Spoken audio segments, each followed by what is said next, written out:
D, നിന്റെ അമ്മ വീണ്ടും കല്യാണം കഴിച്ചല്ലേ? അനൂജയുടെ പരിഹാസം അവളുടെ കാതുകളിൽ തുളച്ചു കയറി.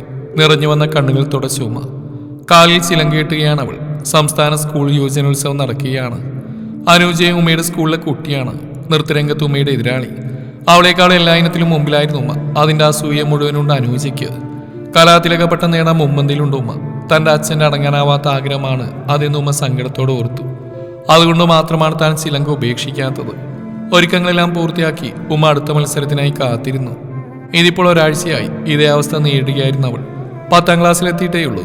അനുജൻ ശ്രീഹരി 8ലും. എത്ര സന്തോഷമുള്ള കുടുംബമായിരുന്നു തങ്ങളുടേത്. അച്ഛൻ ഉപേന്ദ്രൻ അവൾ പഠിക്കുന്ന സ്കൂളിലെ അധ്യാപകനായിരുന്നു. അമ്മ ശ്രീദേവി വീട്ടമ്മ. അച്ഛൻ മരിച്ചിട്ടിപ്പോൾ 1 വർഷം തികഞ്ഞിട്ടില്ല. ആത്മഹത്യയായിരുന്നു. അതിന്റെ കാരണം തങ്ങൾ പുതിയ വീട്ടിൽ താമസിക്കാൻ തുടങ്ങിയ ശേഷം ഉണ്ടായ സംഭവവികാസങ്ങളായിരുന്നു എന്ന് ഉമ്മയ്ക്ക് നന്നായിട്ട് അറിയാം. കുടുംബ വീട്ടിൽ നിന്നും പ്രശ്നങ്ങൾ തന്നെയായിരുന്നു. അച്ഛൻ്റേതൊരു കൂട്ടുകുടുംബമായിരുന്നു. അപ്പച്ചിമാരും മാമന്മാരും വല്യച്ഛന്മാരും അവരുടെ ഭാര്യമാരൊക്കെ അടങ്ങുന്ന ഒരു വലിയ കുടുംബം. അമ്മ അവരുമായിട്ടൊക്കെ യോജിച്ചു പോകാൻ തയ്യാറല്ലായിരുന്നു. ഒടുവിൽ മനസ്സമാധാനത്തിന് വേണ്ടി അവിടെ നിന്ന് മാറി താമസിക്കാൻ അച്ഛൻ നിർബന്ധിതനായി. സങ്കടം മുഴുവൻ തങ്ങൾ കുട്ടികൾക്കായിരുന്നു. ഉണ്ടായിരുന്ന മുഴുവൻ സമ്പാദ്യം ഉപയോഗിച്ച് പുതിയൊരു വീട് വാങ്ങി. അവിടെ എത്തി കുറേ നാൾ കഴിഞ്ഞപ്പോഴേക്കും തങ്ങൾ അവിടവുമായി ഇണങ്ങി. തൊട്ടടുത്ത വീട്ടിലെ 2 കുട്ടികൾ മനുവും മഞ്ജുവും തങ്ങളുടെ കൂട്ടുകാരായി. അവരുടെ അമ്മ ആരതിയും അച്ഛൻ ദേവദാസും അമ്മൂമ്മ ആനന്ദവല്ലി അടങ്ങിയ കുടുംബം. പെട്ടെന്ന് എല്ലാവരും പരസ്പരം അടുത്തു. ഒരു വീട് പോലെയായി. സന്തോഷം തിരതല്ലിയ നാളുകൾ. ഏകദേശം 2 വർഷത്തോളം ഒരു പ്രശ്നം ഉണ്ടായിരുന്നില്ല. പിന്നീട് പതിയെ ഇരു വീടുകളിലും പൊട്ടലും ചീറ്റിലും തുടങ്ങി. അന്ന് അതിന്റെ കാരണം തനിക്കറിയില്ലായിരുന്നു. പക്ഷെ അച്ഛൻ അനുഭവിക്കുന്ന മാനസിക സംഘർഷം അമ്മയ്ക്കുണ്ടായിരുന്നില്ല. പിന്നീട് അച്ഛൻ ആരോടും മിണ്ടാതായി. സ്കൂളിൽ നിന്ന് നീണ്ട അവധിയെടുത്ത് വീട്ടിൽ തന്നെ മുറിയടച്ചിരിപ്പായി. ജീവൻ നിലനിർത്താനായി വല്ലതും കഴിച്ചാലായി. അതും താൻ ഒരുപാട് നിർബന്ധിക്കുമ്പോൾ മാത്രം. താൻ 9ാം ക്ലാസ്സിലേക്ക് ജയിച്ചേറിയ ആ ദിവസമായിരുന്നു അച്ഛൻ്റെ വിയോഗം. വയലിൽ കളകൾക്കടിക്കുന്ന വീര്യം കൂടിയ കീടനാശിനിയാണ് അച്ഛൻ കഴിച്ചത്. ആരും അറിഞ്ഞില്ല. ഉച്ചയ്ക്ക് ഭക്ഷണം കഴിക്കാനായി അച്ഛനെ വിളിക്കാൻ റൂമിലേക്ക് ചെന്നതായിരുന്നു താൻ. വായിൽ നിന്നും നുരയും പതയും വന്ന് നിലത്തി കിടക്കുകയായിരുന്നു അച്ഛൻ. തൻ്റെ നിലവിളി കേട്ട് ആദ്യം ഓടി വന്ന അമ്മ തന്നെയായിരുന്നു. ആ മുഖത്ത് ഒരു ഭാവഭേദം ഉണ്ടായിരുന്നില്ല. ഇത് പ്രതീക്ഷിച്ചെന്ന പോലെ തോന്നി. ഇതിനിടയിൽ മഞ്ജുവിൻ്റെ അമ്മ ആരതി ആൻറ്റി മഞ്ജുവായിട്ട് ആ വീട് വിട്ട് പോയിരുന്നു. മനുവിനെ കൊണ്ടുപോയില്ല. അവർ പോയത് എന്തിനാണ് തനിക്ക് തീരെ മനസ്സിലായില്ല. സഹിക്കാൻ കഴിഞ്ഞില്ല അച്ഛൻ്റെ വിയോഗം. തനിക്കെല്ലാം തൻ്റെ അച്ഛനായിരുന്നു. നൃത്തരംഗത്ത് താൻ ശോഭിക്കണമെന്നായിരുന്നു അച്ഛൻ്റെ ആഗ്രഹം. എൻ്റെ മോള് കലാതിലകാവണം, വലിയ നർത്തകിയാവണം. അത് കണ്ടിട്ട് വേണം അച്ഛന് മരിക്കാൻ.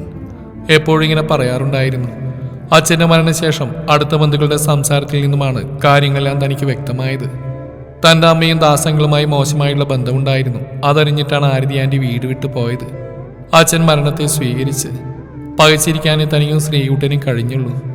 അമ്മയ്ക്ക് മാത്രം ഒരു കൂസലുണ്ടായില്ല. ഒരു തുള്ളി കണ്ണുനീർ പോലും ആ കണ്ണിൽ നിന്നും പൊടിഞ്ഞില്ല. നാളുകളെടുത്തു അച്ഛൻ്റെ വേർപാടിൽ നിന്ന് കുറച്ചെങ്കിലും മുക്തയാവാൻ. നന്നായിട്ട് പഠിക്കുമായിരുന്ന താൻ ഒന്നിലും ശ്രദ്ധിക്കാതായി. നൃത്തപഠനം മുടങ്ങി. വീണ്ടും എല്ലാത്തിലേക്കും തിരികെ കൊണ്ടുവന്ന് നന്ദിനി ടീച്ചറായിരുന്നു. തൻ്റെ അച്ഛനെ ഒരുപാട് സ്നേഹിച്ചിരുന്ന നന്ദിനി ടീച്ചറെന്ന് പിന്നീട് അറിയാൻ കഴിഞ്ഞു. തങ്ങളുടെ പ്രതാപത്തിന് ചേരാത്ത കുടുംബമായതുകൊണ്ട് മുത്തച്ഛൻ ആ ബന്ധത്തിന് സമ്മതിച്ചില്ല. ആ ബന്ധം നടന്നിരുന്നെങ്കിൽ തൻ്റെ അച്ഛൻ ഇന്ന് ജീവനോടെ ഉണ്ടാവുമായിരുന്നു. ചിലങ്കയുടെ നാദത്തിൽ താനെല്ലാം മറക്കാൻ ശ്രമിച്ചു.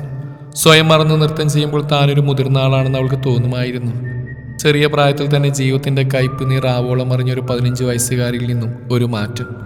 കഴിഞ്ഞ ആഴ്ച സുബ്രഹ്മണ്യ ക്ഷേത്രത്തിൽ വെച്ച് ദാസങ്ങൾ അമ്മയുടെ കഴുത്തിൽ താലി കെട്ടി. അങ്ങനെ ദാസങ്ങളും മനുവും തങ്ങളോടൊപ്പമായി താമസം.